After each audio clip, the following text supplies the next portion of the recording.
I think we're live. Yeah. Yay! Hi. Good morning, good afternoon, good evening, depending on where you're joining us from. I'm so excited because today we have Anna Goldstein here. I'll read her bio in a second. I also know that there's a bit of a delay in people popping on. So as you are joining us, please say hello in the comments, tap the like button or the heart button, anything but the angry button, although sometimes those come through, to let us know that you can hear us. And today we're talking about unbreakable confidence. And I'm so stoked because Anna is just a beautiful soul with a beautiful heart. And I feel so fortunate that I got to meet you years ago and have had you in my life for a while. And actually, some of the questions here, I'm like, oh, yep, that's where I can see those moments where you coached me and helped me in this. So I'm excited to talk more. I see y'all joining us. So again, please say hello. Let us know that you're here. I see the heart button, so we're good to go. So let me officially welcome Anna. Let me pull up her bio. Anna Goldstein is an NYU certified life and business coach and host of the Profit with Purpose podcast, as well as the author of the upcoming book, which is released soon because Amazon just told me that, and I shouldn't have ordered through Amazon, but that's another thing, that it's going to be sent to my house soon. I'm super stoked. She is the author of Unbreakable Confidence. And with her shoot from the hip style and keen gift for zooming straight to the heart of any issue, Anna has made her name helping clients figure out what they truly want and go get it already. For the past decade, she has been coaching professionals, including Broadway actors, executive entrepreneurs, and many more, and has been featured in Oprah.com, The New York Observer, Time Out New York, Shape Magazine, and Marie Claire, and has been a guest speaker on Sirius Radio, Martha Stewart Living. Learn more with Anna at annagoldstein.com and connect with her on social media with the hashtag BeBoldBook. So, hi, Anna. Hi. It's Did so I nice say? to be here. Yay! Welcome. Hi. All right. So, I want to talk first about, obviously you're here to talk about confidence. So I'm curious as we step into this, why is this such an important topic for you? And what does it mean to you to be confident? Mm, Such a great question. I think that I'm getting a little feedback. Are you? Not for you.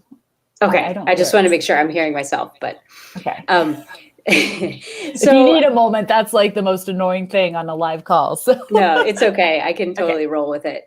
So, yeah, I think that culturally we have this idea about what it means to be confident, that we have to have it all together, have to have all our ducks in a row, have to look a certain way, have a certain amount of money in the bank account, and like just be succeeding all of the time. And we need success to feel confident.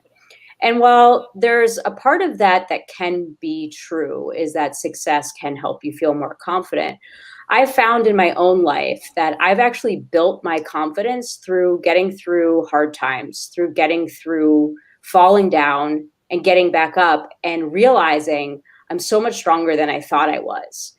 And so I'm really looking to reframe this idea of what it means to be confident in the sense of not having success all of the time, because that's just not realistic.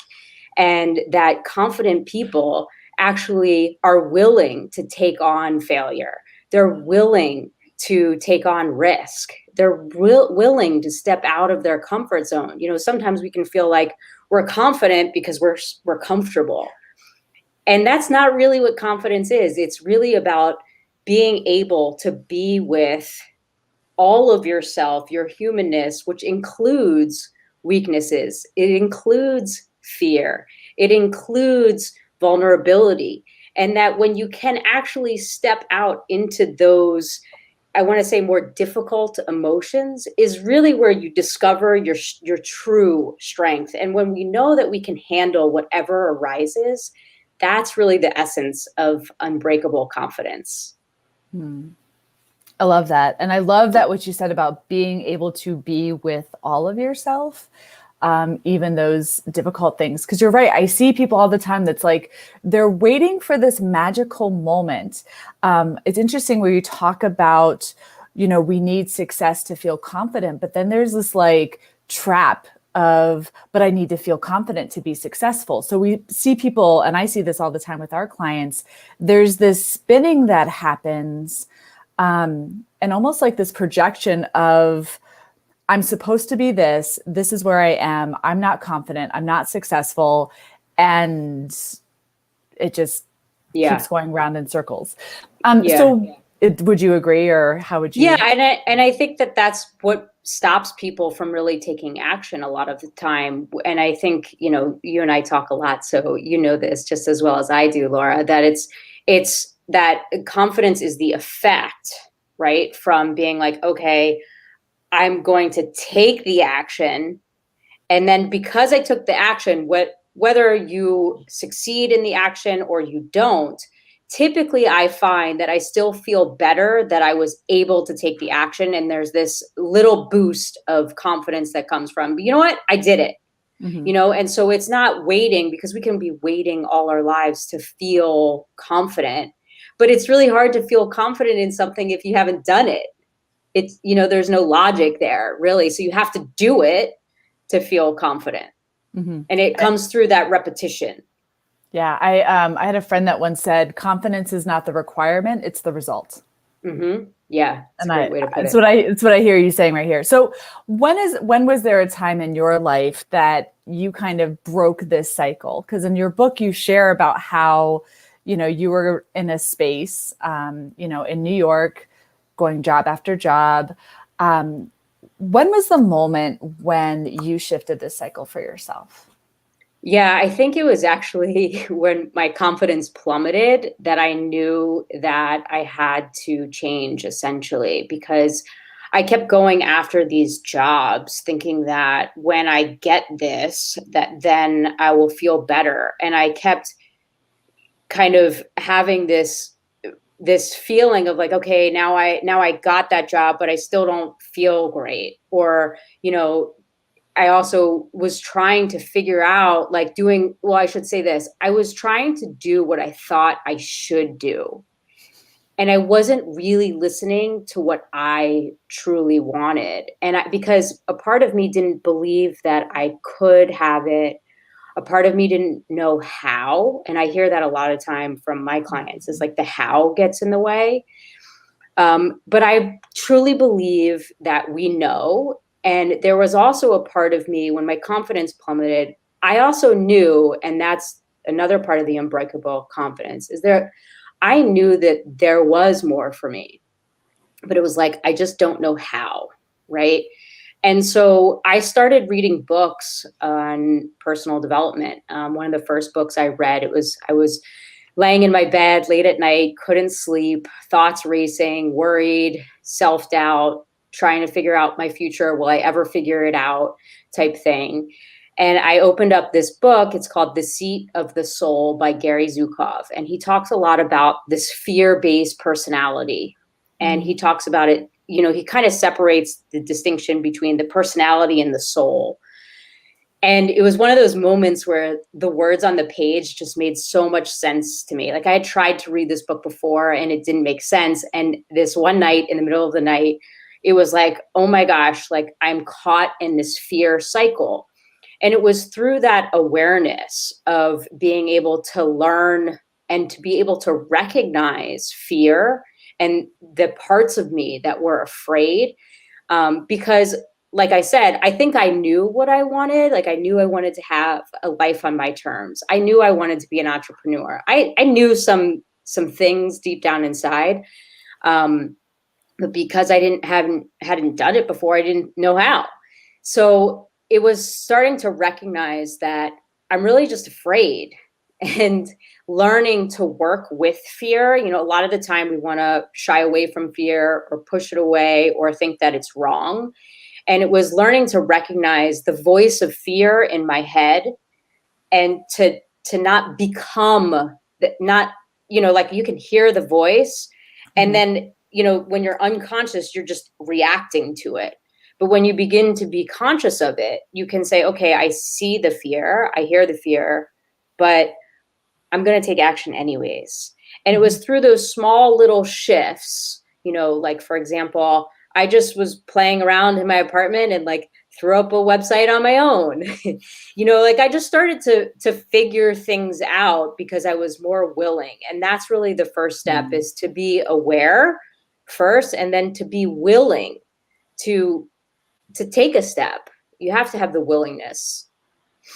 I love that. And I have like 10 questions I want to ask you, but I love this idea of be aware, and specifically, because you talk about this in the book about shifting into being the observer of those thoughts versus interacting and reacting and like thinking that those thoughts are you. So being aware that you're the observer, and then being willing, because I agree with you. I think one thing that I see all the time is with our clients is you come back to this space where you hear that part of you that does know. And it's like, for once you're like, okay, I see it, I feel it. And then as soon as you acknowledge that, this voice comes up and it's like, well, how are you going to do it? And then you go back into the cycle of having to be perfect and get it right and yada, yada. And like, instead of just being willing to take a step and put something out there and try and see what happens. Yeah, exactly. Yeah. I think that, it's small little shifts. Like, so often we think we have to make this like gigantic shift, or like that everything's going to change. We kind of have this like big idea, and it's like, well, what if I have too many clients? And it's like, just get your first client, Yeah. Do one thing, take one action. Like, and I think part of the willingness is, I like to think about what are all the ways I'm willing to take action. Sometimes I'll like go and brainstorm all the things that I'm willing to take action and look at which one just really lights me up. And also I think there's a willingness in here. You talk about risk and a willingness to fail. So can you talk a little bit, because I think we can't have a conversation about confidence without a conversation about failure. I agree. So can you talk a little bit about how those two interact with each other in that relationship? Yeah. Well, I just want to share that I've been coaching for 14 years. So I've had the good fortune of being able to hear a lot of different types of people from all walks of life. I've been able to hear their thoughts. And a lot of the time we don't get to hear other people's thoughts. And that's why sometimes group coaching can be so beneficial, because we can literally feel ourselves relax, that we're not alone. So I just want to share that fear is normal, and everybody has negative thoughts. And sometimes we can feel bad or shame or these negative feelings for having negative feelings. And I just want to normalize negative thinking. I want to normalize fear, because we all have it. And so we all are afraid to fail, because we all want to feel like we're good enough and that we'll be loved. And we're all afraid that if we fail, that we'll lose love, or there'll be some type of loss. And I have found is that that's the real beauty and tenderness in our journeys in life, is that we will experience loss. It's inevitable. And it's not to try to avoid it at all costs, but it's to expand into that you can handle it. And so part of it is building this mindset of that I can handle whatever arises. And that's the essence of unbreakable confidence. So when you do have a moment of, let's say, failure, it hurts, it stings, and it's being kind and gentle towards yourself during those moments, and recognizing that you've been through hard times before. You can get through this hard time as well. And that's what I have found, because you can't have success without failure. So it doesn't make sense to just talk about the success, right? It makes more sense to talk about, hey, take the action and see what happens. Be open to this discovery and this willingness to try and to fail, because I mean, I'd love to hear from you too, Laura, is that like, there are times where you try something and it doesn't work out, but then, you don't quit, you keep going, and I think that's the difference between people who, well, first of all, actually end up successful, right? Like we hear this all the time. So it's not new information that like, you know, you know, take 9 shots, it's the 10th shot. We hear this in sports and athletes. Serena Williams talks about she learns the most through when she loses. It's inevitable that that's going to happen. So what I want to invite people to do is to bring that into your experience, knowing that you can handle it. Yeah. And when you recognize it, that's where you recognize your strength as well. Does that make sense? It makes total sense. And I think part of this is, to me, an underlying thing that I think I've been really intentional about for years, which is why you're in my life, is I'm intentional about who's around me, because I know sometimes like you can be around people where you try something and it's like a pity party and all that stuff, or you can be around people who are like, you tried, how did you learn, right? What's the blessing in this? I think, we actually had a conversation with our associate coaches a couple of weeks ago, because I think what people don't realize, especially when people look at, I'll just speak from my experience, is I think clients and people around me look at me and say, oh, she's so successful. Everything that she does works out. And I wish people knew that for every one, quote unquote, success, there's like hundreds of micro failures along the way. I am so willing to put stuff out there and fail and test and learn. I had a mentor once say, fail and fail fast. Mm-hmm. And the more you're willing to fail, the more you're going to learn, the more you're going to see what does work. And like, that's where you start to find the breadcrumbs of what does fit together. And I think this kind of goes into, I think, more of like your meditation practice. I almost feel like this is, again, from my space, my willingness to put stuff out there, try new things and fail. Like there's a detachment from what the outcome is.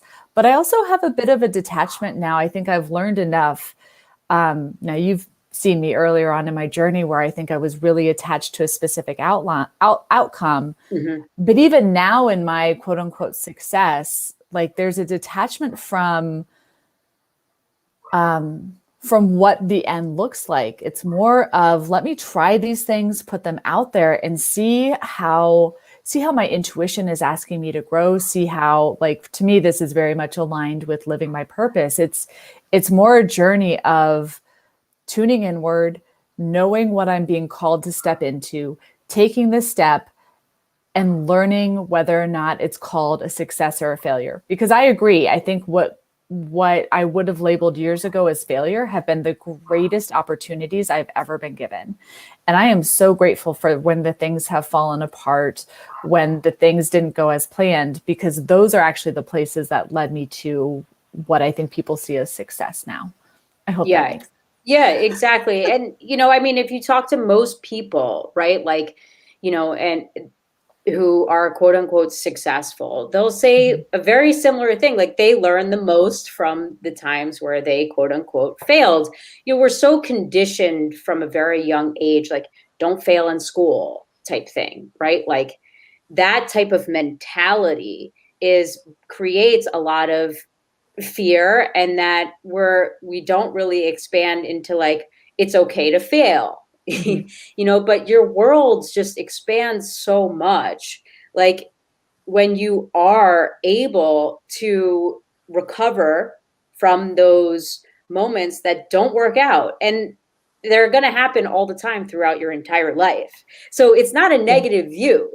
It's actually just makes more sense to be gentle with yourself, right? Because gentleness creates confidence. Because I used to think that I had to beat myself up on every little thing, and that was like my method for like getting through things. And I've learned that really doesn't work. That really, like, if I'm kind towards myself, that I actually recover more quickly. And I think that's how we can really tell when we are growing is like, the things that used to spin you out, Laura, they no longer do, right? So it's like we all get spun out, and we will continue to, but because, we're evolving always, hopefully. But it's that those moments get shorter and shorter, or you recognize, oh, that thing that used to scare me, it doesn't scare me so much. Like when I first posted on Instagram, it was really scary for me, and now it's like I'm so used to it, I don't notice it. But sometimes I talk to clients about like just posting something on Instagram. So your world expands when you're willing to step into that vulnerability. It sounds counterintuitive, but knowing that you can handle it, and it, you might have some icky emotions for a moment, but you can handle it. Yeah. And I'm thinking as you're talking, and this idea of the willingness to fail and do the thing. I remember when you're like, Laura, I want to start a podcast. I have no idea how to start a podcast. And you just started a podcast, right? You just took one step after another. And then all of a sudden I'm like, you're interviewing who? Look at this. Like, it was amazing, right? Yeah, well, I have you to thank for that. And the conversation really went like this. It was like, Laura, I would love to have a podcast. Like, I love listening to podcasts. I love talking to people. I would love to interview people. And you were like, just start it. And I was like, really? And sometimes, it's really helpful, like you were saying, to have those people around you to reflect back to you, like, you can do this type thing. And you just kind of gave me that permission. And sometimes it does help. We sometimes think that we have to like just rely on ourselves all the time, but it really helps to have people around you who are supporting you and coaching you. I'm going to use a Serena Williams example from my tennis background again, but she still has a coach. Even when she was number one in the world, she's not like, I'm going to do this on my own, So I do think that sometimes, a little voice of somebody around you can have a whole lot of meaning, because I don't know if I would have started a podcast without you. So that's a shout out to you. So thank you. I love you so much. And it's so funny because I think people think I'm crazy. Our clients come in, they're like, I want to do this. I'm like, well, then do it. Start, go. And they're like, but I'm like, but this is how I got here. I was like, I don't know what I'm doing, but I'm going to freaking do it. So. Well, you're really good at that. And a mentor early on in my career told me, you don't have to get it right. You just have to get it going. And that really helped me. It was like, I still use that today. Like, we can get so like, what's the colors and how do I get it right and whatever. And it's like, just get it going. And then you adjust, you adjust along the way. I think that's where you see how so wise and brave and smart you are. Like you're going to see just how amazing and skilled you are when you start. And like that, just to me, I have found there is so much power in starting and getting the energy going. But I want to go back to something else that you were talking about around being kind to yourself, because I'm going to return the favor for you and share a little story. I remember when this was years ago, and we would have our little morning conversations, and you reflected back to me that I kept saying, I'm freaking out. I'm freaking out. I'm freaking out. And we had a little challenge going that like she would call me out if I said the words. And I think I had to buy you something off of Zappos or something. Like we would buy each other a pair of shoes. My line was, I was notorious for saying, I'm confused. Yeah, that's right. Right. So, but I bring this up because I love you had the chapter in your book about language. Right. And I think when you talk about being kind to yourself, so much of this is around the language that we use. There's the inner language, and there's also what we speak as well. So can you talk a little bit about just the importance of the words that you choose on your journey? Yeah, well, a lot of our thoughts are repetitive, and we tend to use the same language. If we don't have somebody else kind of sharing or reflecting back to it, or if we don't have, if we're not using mindfulness attention, then it can easily go kind of under the radar, because, our thoughts, it's like a fish in water. Like, we're so used to it. Sometimes we don't even notice that we're thinking. So the first step is really just to notice what kind of language you're using to describe yourself, to describe things around you, because that really creates a lot of your internal experience. A lot of the time we think that, there's like this external reality that's coming at us without realizing how much of an impact our language has and how that filters a lot of our perception. And, we get used to it. We have habits around it. Like, for example, your habit was I'm freaking out, and it becomes something that we get used to. Yeah. And Well, and even the nervous system response to me saying I'm freaking out, it kept me in a stress cycle instead of like, I'm growing, I'm shifting, something new is coming in. This is unfamiliar, just reframing it. Yeah. Exactly. And so, and and that becomes something that's familiar, and we like what's familiar. So even if it's not helpful, it's still familiar, and there's the comfort in that familiar. And a lot of times when we're growing or when we are stepping out of our comfort zone, we don't feel confident because it's not familiar. And so your language is really important. And so what we're so familiar with the negativity, and we're not that familiar with our confidence. And so we have to practice, like, what would it feel like to feel confident? And familiarize yourself with those feelings, with those thoughts, even just, a simple of like, this feels uncomfortable, but I got this. So in the book, I have mantras, and even mantras can feel fake and familiar and unfamiliar because we don't say them. And so we're like, we kind of discount them. Right. But what it in the end, right, is let's recall times that you felt confident. What did that feeling feel like? And we can learn to tap into that feeling and remind ourselves, because we all have moments in our life. Like, and I want to invite listeners right now to just bring to mind a moment in your life. And it could be when, you took a risk. Maybe you met someone. Laura and I met in Hawaii, which was definitely a risk for me. I remember the moment I met you, and I was so nervous because I was like, this girl's got it all together. She's like this New York coach. She was like, everything I want to be. Here I am. Like, what am I doing here? And I remember saying hi to you, and I was like, oh, no. It was at the pool. Just so everybody knows. Okay, now I'm remembering. Yeah, your friend was there. Yeah, now I remember. That was the first moment we met. Oh, that's so funny. Yeah, I mean, it's, we want to familiarize ourselves with those moments of, maybe it's, now that you're bringing that up, I remember, did we see a rainbow? Because I remember being in the pool and seeing a rainbow. Like sometimes when I sit and I recall these moments of gratitude, I actually envision that moment being in Hawaii. So it's like we want to bring up those feelings because they're accessible. They're in us, right? Like we don't have to go do something. We can generate them on our own, and it can be very helpful. Like walk with confidence.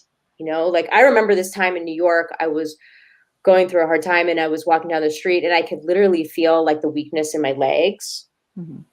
And I started to change my physiology and started to embody, like, because I became mindful of it. And I was like, okay, let's walk with confidence. Like, how would my legs feel rooted into the ground, And we have that power to tap into it. So when we are stepping into those moments of uncertainty, it can be really helpful to have some practice, just like you would practice anything else, of relying on this inner essence of, I got this.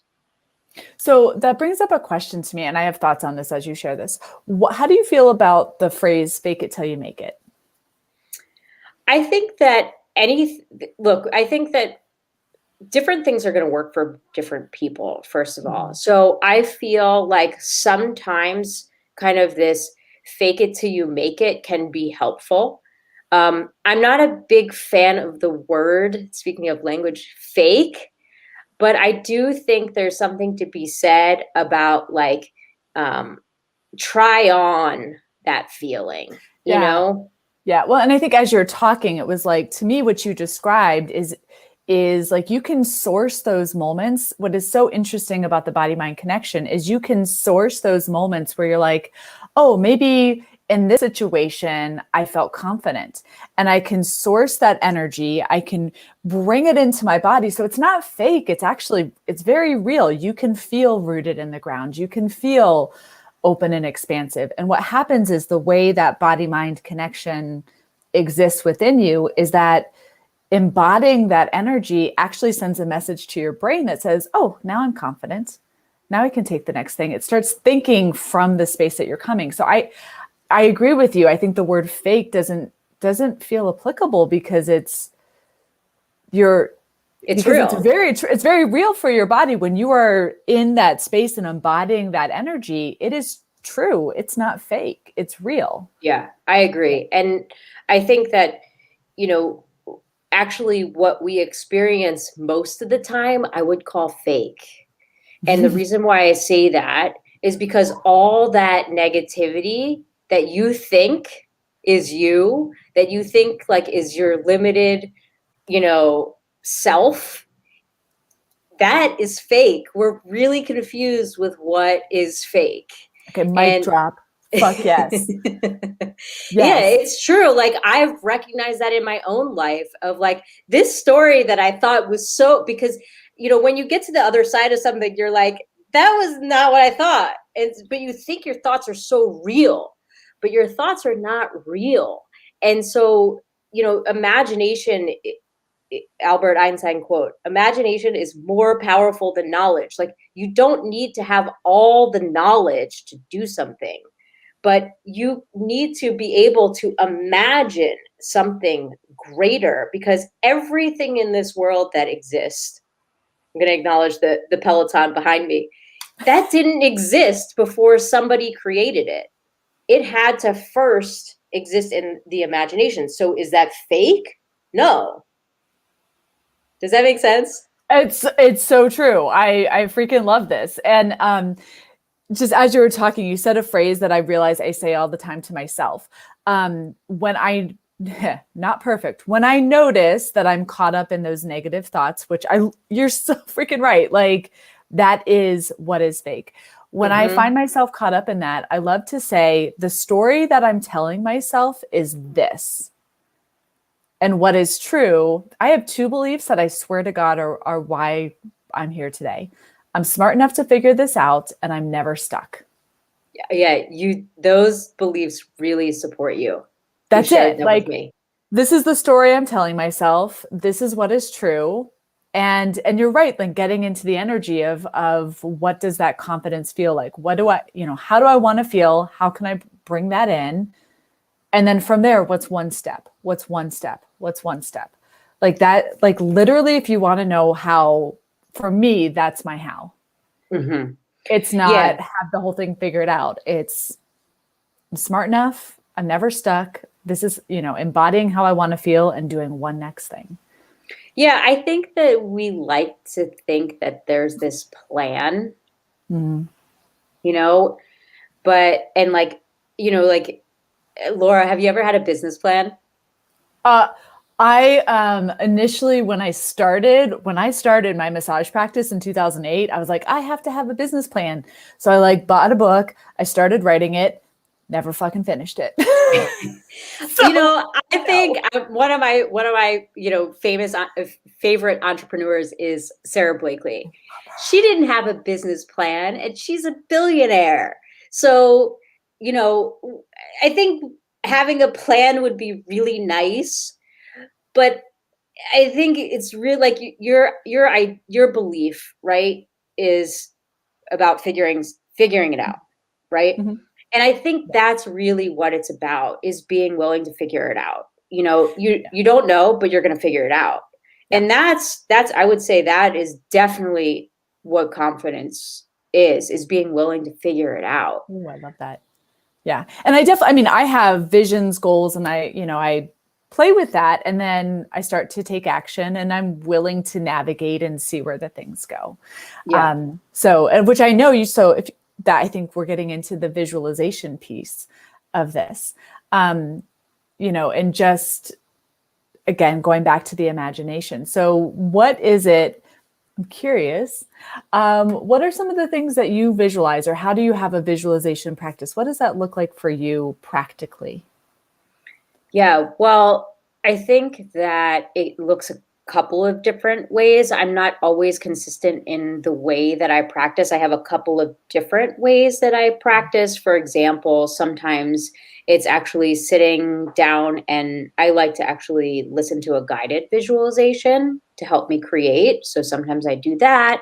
Sometimes I do mind mapping, where you start with a central idea and draw different branches on it. So let's say you want to start a podcast, so you have podcasts in the middle, and then it's like, you want to interview entrepreneurs, and that becomes a branch. And so you use creative kind of mind mapping to put some things together. Other times I journal about like my dream self, my dream life, what success would look like for me, what it would feel like. So those are like the three main ones that I use. I had this experience early on when I was playing tennis. This was really my first experience. I was 18 years old, and I was seeded number 2 at a tennis tournament, which means I'm supposed to come in second place. And I saw a sports psychologist. She guided me through a visualization of where I would see myself winning this tournament. And I, would do it with her and then on my own. And I won the tournament. And it was like, my body felt like I had already been through it. It was pretty incredible. Like, I had embodied it. I know you talk a lot about this, so much, and practiced it so much that when I showed up at the finals, it was probably the best match I ever played, because I had so much repetition around it that it was so fluid, and I just won it in a breeze. So I think, and I say that also because I had an experience that really impacted me. And I've also had experiences where I have visualized something and been like, this didn't work out, and been really hard on myself. So I want to share that too, that just because you visualize something doesn't mean that it didn't work. Sometimes things need more time than we think they do. Sometimes things happen sooner. But usually, I was talking to one of my friends about this actually this morning, because she guided me through a visualization. I'm going through a transition now where I'm moving, and I was telling her how I saw this home, and she was like, "Is this what you saw?" And I was like, "There's elements of it, but there's always this room that's like this piece that was like a little unexpected." And I think we have to be open to that. We can't, like you were saying, Laura, you can't be too attached to your vision where you're grasping at something. So having the elements and the characteristics and qualities are really important to understand. What are those qualities and characteristics that you envision? Does that make sense? Mm-hmm. And yeah, go ahead. Keep going. Yeah, go ahead. Oh no, I hear in this, it's like the visualization, I think, in my experience, and the questions that you asked and some of the ways that you do it, to me, it starts to link that powerful part in your brain with that emotional part of your body, where they start to kind of connect. So I know for me, it's like, I'll visualize something, but I'll also take note of how that vision makes me feel.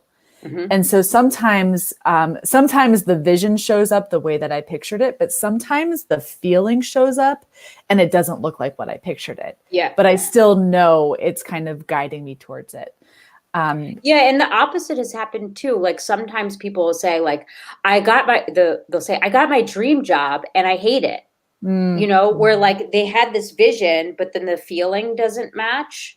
And so that's why, like, it's obviously you do this work, right? It's really important to pay attention to, I really try to let the good feelings guide me more than this kind of mental image. Well, you talked about this in your book about how a lot of times when people start visualizing, they're visualizing what they were told they're supposed to want, not necessarily what Yes. is actually what they want. And, I think, again, it's kind of like it goes back into that loop of like, I'm supposed to go get these like things. Like, how many of us are living in, and this is just clicking for me. And I feel like you're saying the biggest issue with confidence is we think it's like this if then statement. Like, if I'm successful, then I'm confident. If I'm confident, then I'm successful. And what Yeah. you're saying, it's actually, this is this is just presence. This is about being here, being connected. Like, there is no if then, there's only now. And it's in the now that you get to really cultivate these feelings and do that. So I hope that makes sense. Yeah. But when you think about, so I think where people get caught up in this if then statement is like, they think that they're supposed to want certain things. And I know I've asked people, what do you want? People can't, that's like one of the simplest questions that people can't answer. How can people start to get clear on what they actually want and not what somebody else projects on them? Yeah, well, I think that this is a lifetime kind of removal process because we have so much conditioning. We have so much conditioning from our culture, from religion, from, our sexuality, like, women or men or, we have all this input that's external. And we don't have, once again, I'm going to use the word for a lot of familiarity with identifying what is it that I want. Because, as a parent now, I see this so differently because my son can't really do what he wants all of the time because a lot of it would be really dangerous, So it's like he has to listen to me to some extent. He's pushing the boundaries and he's trying to explore that. And I try to give him range and of doing the things that he wants, but we don't have, we become adults and we don't have a lot of practice around really getting an understanding of our own hearts, and bringing attention to what it is that we really want. And we have a lot of fear around it because we're so conditioned to do what other people want so that we can stay in line and we cannot cause a ruckus and chaos. And sometimes when we do kind of blaze our own trail, it does shake people up a little bit because let's be honest, like if Laura, like you start to break out of this shell or, anybody does, people start to like question themselves and it can make other people feel uncomfortable around you. And so we're scared, we're really scared. It's more like when we ask people, what do you want? People say, I don't know. What they're really saying is I'm afraid. And so I think it just, once again, starting really small, like maybe like a quality or a characteristic or a feeling, right? Like maybe it's something like, I want more harmony or I want more peace or I want more ease. And what would that look like? Right. And I also in the book, I talk about really getting clear on what your values are, and living in accordance to them, because maybe you've been taught, like, the old kind of example of like success being like, we've heard these stories and we've seen this happen to famous people all the time, where they get the success, they get the wealth, they have the business, they have everything they want, yet they're not happy. Right. So it's it's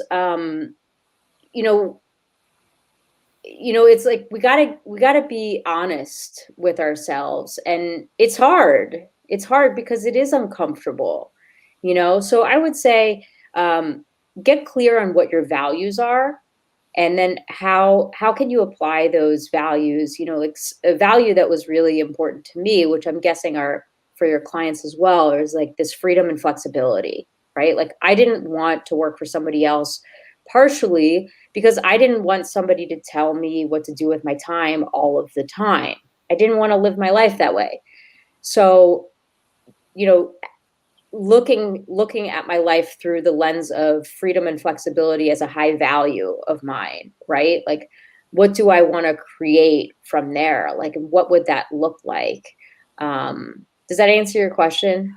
I mean, I think this is just really an opening to the work that I think we're all here to do. This is very much the journey of it, and it's constantly evolving.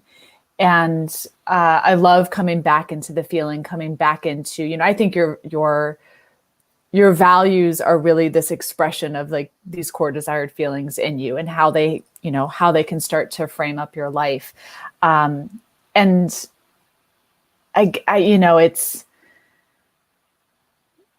I think when you can shift into, again, like, I think sometimes this idea of confidence, this success confidence cycle, there's like some destination, some weird destination that we're all supposed to get to.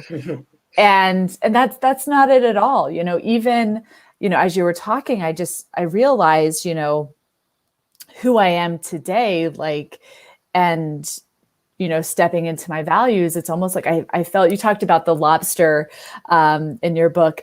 I feel like I've developed another shell that's starting to crack, and it's starting to shift, and there's going to be growth and uncomfortable conversations and choices where I get to come back to my values, and I get to come back into, for me, what is my intuition saying? What am I being called into? It is an ever evolving work. And I think at the core of this, for me, and is just, I go back to what you said at the very beginning, that awareness and that willingness. Like, that to me is that source of confidence for me, is the awareness of what's shifting, the awareness of my intuition, the awareness of my values, and the willingness to take one more step. And I think it's when I shifted to trying to get to a destination, to really allowing myself to be in process, like, that's when it feels very alive. Like, that's where the joy is. That's where, the heartache, the struggle, the bliss, but it's to fully feel all of that is life itself. And I think that's what makes it so exciting. That's right. And that's essentially what the message is here, is that we're human, and we're having a human experience. And, I mean, you could get to a certain place and not feel great, that you thought, you, in your mind, you were like glorifying, but then the reality just doesn't feel great. So I think that shifting from because I think that we associate, this is kind of like, I'm going to say this is a little bit unconscious. We kind of associate confidence with comfort. And what we want to switch to is confidence with discomfort. That confidence is actually, it's a little uncomfortable. Does that make sense? Totally. I don't, and also I don't know if like something's wrong with me, because I'm like I'm leaning in. I'm like, yeah, I'm ready for the next step. Like, you're so good at this. I will say you are so good at this. I mean, look, you talk about that lobster. And my son is obsessed with nature, so we actually had like a pet crayfish, and it molted, which is essentially it creates a new shell. And it was really interesting to actually watch this process. So cool. Because when the shell is coming off, there's this time where it has to kind of hide, because the shell is soft and it's very vulnerable, right? So this is part of the evolution of growth, is that we think that growth is like this exciting, thrilling, fun, energizing process. But, the example I use about the lobster is it's actually really stressful and really painful and really uncomfortable and scary, because it's all new. That lobster is afraid, and so we need to kind of associate that those times that, like you were saying, like before, it used to be like, I'm freaking out, and I'm like, no, you're growing, right? We need to like reassociate these ideas that we had about what it means to grow and to be confident in our lives. I was having a conversation with my friend. It was really interesting. And she was like, I'm really confident. And I was like, yeah, you are, because I see her that way as well. And, she's pretty successful, has her own business, very outgoing type, and this is how we kind of commonly associate confidence as well. And I was reflecting upon it, and I was like, you know what? I realized she's really comfortable. She's created a world which she's not really doing anything new. And so she thinks she's confident because she's comfortable. Does that make sense? It totally does. And I have to say, I want to loop back to something else. I know we're coming up on our time and I have like all these questions. One thing that I love that you said in your book is about being more afraid of something. Like you have your fear, and then what are you actually more afraid of? Because when I think about for this, it's there's, and I think I might have an association that comfortable equals complacent. So I'm more afraid of complacency than I am of the growth of the unknown. And so I think that's part of what motivates me. And so it totally makes sense what you're saying, that sometimes, people might confuse confidence for comfort. And also, I just love that idea of, what are you more afraid of? And for me, I think what drives me is, it's this weird thing. And this is also, I am married to somebody who is so good about helping me enjoy the moment, which is sometimes a point of our struggle and our growth as a couple. And I am more afraid of this being it than me taking a risk for the next step. Right. So we have a bit of a balance, and I kind of push the envelope and he helps us appreciate what is. Yeah, that's beautiful. That's really good. And I that was a big shift for me when I took the leap into starting my own business and doing what I really wanted, because I became more afraid of working for someone else than taking the risk and falling down on my own 2 feet. Because I saw that path as somebody else controlling my time versus me being able to control my time. And I was more afraid of having someone else control my time than me, trying to make something happen on my own. So yeah, it does really help to say, okay, yeah, it's almost, like what you're saying is, to some extent, you kind of have to realize to some extent, and it doesn't mean don't appreciate what you have, but it's also a little bit of a realization of, this isn't fully enough for me, and that's okay. I think that sometimes, we feel like we have to have so much gratitude for what is, but that can sometimes hinder us. With all of these things, they're a mixed bag, and so we have to learn that balance is a constant state of flow. It's not a fixed state of like, this is what is, and so that I'm going to keep it like this. Like, it's a dance, and so we appreciate what is while we reach for more. And Jesse Itzler is Sarah Blakely's husband, and he says, like, he has this line, like, I didn't come this far to come this far, and I think that's what you're saying. Oh, totally. And I think a big, underlying this, like, part of what drives me is making the world better for my son. Part of what drives me is, shifting the industry, knowing, the clients that we work with. Like that visualization, like, I really believe in, the work that you and I do. I think it is so important. And so I am so grateful for what we have and where we've come and in the moment. And I'm not going to stop, and that's really, I think, again, it's not this here place. It's just this willingness to live in the flux of it. Yes. And appreciate when those things come up. And I know you have speaking of nature, I know you have a swim lesson to get to, but just for me, it's this idea of confidence, it has been just willing to show up and take one next step over and over and over again.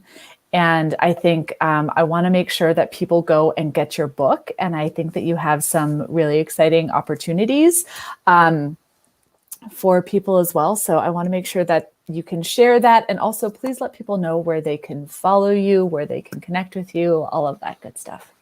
Yeah, well, thanks for listening. I would love to hear people's feedback. And I also want to invite everyone to pick one small thing that you could do. Maybe it's speaking up in a conversation where you normally stay quiet.